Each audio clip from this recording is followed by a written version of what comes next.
Ganjar mending jangan sentuh soal lingkungan karena Anda akan dicincang di situ tuh. Roky Gerung menilai Ganjar Pranowo akan menjadi paling lemah jika debat baca pres di ranah kampus. Terlebih Anies Baswedan telah lebih dulu hadir di UI untuk kuliah kebangsaan.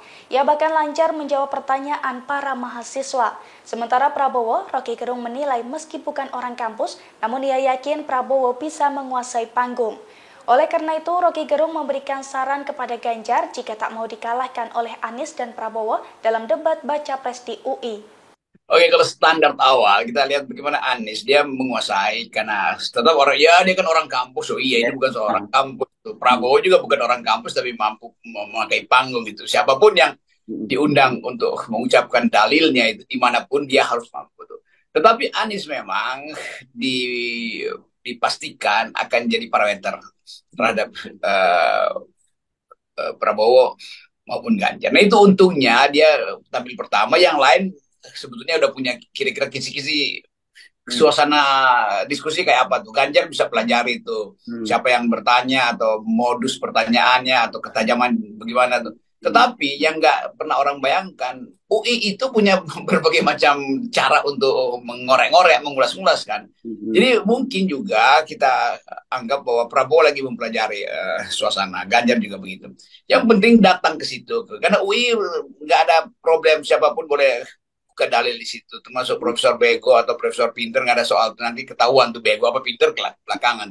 Jadi pastikan bahwa yang diucapkan oleh Anies kemarin ada standar yang kira-kira jadi ukuran untuk semua kampus di Indonesia tuh.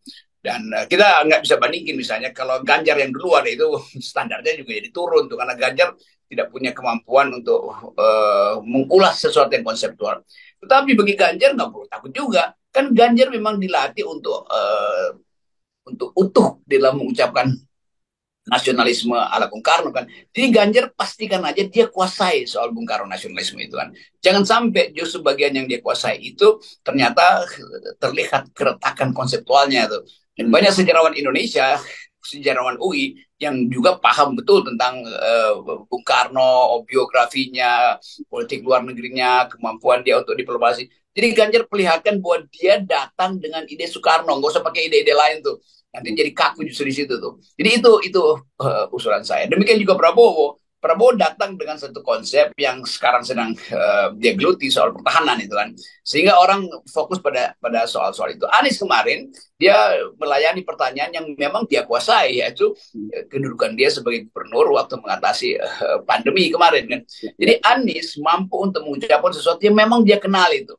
Di bidang itu dia dapat A pasti. Tapi mungkin di bidang lain dia nggak bisa dapat A tuh. Dan Ganjar mungkin dapat A di bidang Soekarno. Walaupun orang anggap Anies juga paham tentang Soekarno. Jadi untuk pertama kalinya kita pastikan setiap orang datang dengan otentisitinya tuh. Ganjar nggak usah ngomong pertahanan deh, dia buta huruf soal itu. Ganjar mending jangan sentuh soal lingkungan karena Anda akan dicincang di situ tuh. Tetapi ini persiapan buat Ganjar untuk masuk di dalam perdebatan yang lebih luas. Ini kan kuliah umum baru dan belum ada perdebatan. Juga nggak mungkin lah orang Ganjar ngomong tentang Soekarno, tiba-tiba ada anak angkat tangan, wadas gimana? Itu juga nggak relevan sebetulnya kan. Nanti ada waktunya di mana semua isu akan dibuka untuk dipertengkarkan. Terima kasih sudah nonton. Jangan lupa like, subscribe, dan share ya.